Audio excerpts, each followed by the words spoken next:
బాబాను త్రికరణ శుద్ధిగా శరణ వేడగానే మన పాపాలన్నీ పటాపంచలైపోతాయి. వెంటనే ఈ పాపమంకిలమైన లోకం నుండి పారిపోయి భగవంతుని సన్నిధిలో హాయిగా శాశ్వత ఆనందంలో ఉండాలనే కోరిక కలుగుతుంది. కానీ బాబా మనల్ని ఇంకా భూమి మీదే ఉంచుతారు.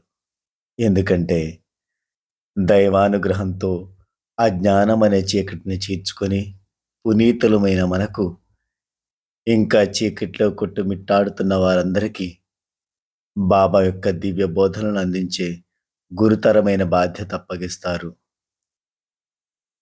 అలా వారి సందేశం ప్రపంచంలోని జీవకోటికి అంతటికీ అందించే కార్యక్రమంలో మనం భాగస్వాములం అవుదాం.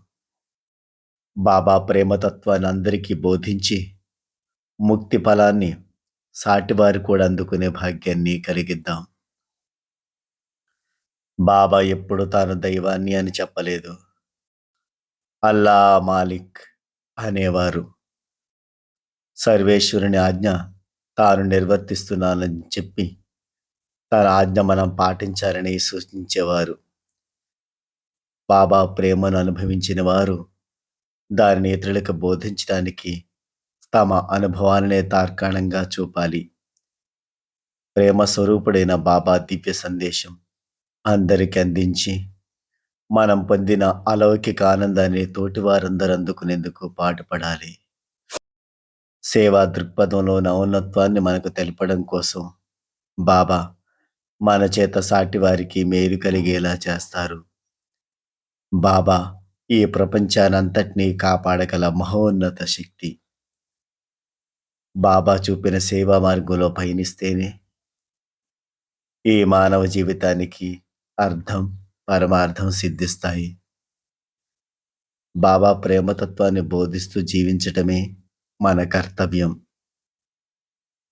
జై సాయిరామ్. ఓం సాయి శ్రీ సాయి జై జై సాయి జై జై సాయి. ఓం సాయి శ్రీ సాయి జై జై సాయి జై జై సాయి. ఓం సాయి శ్రీ సాయి జై జై సాయి జై జై సాయి. ఓం సాయి శ్రీ సాయి జై జై సాయి జై జై సాయి. ఓం సాయి శ్రీ సాయి జై జై సాయి జై జై సాయి. ఓం సాయి శ్రీ సాయి జై జై సాయి జై జై సాయి. ఓం సాయి శ్రీ సాయి జై జై సాయి జై జై సాయి. ఓం సాయి శ్రీ సాయి జై జై సాయి జై జై సాయి. ఓం సాయి శ్రీ సాయి జయ జయ సాయి. ఓం సాయి శ్రీ సాయి జై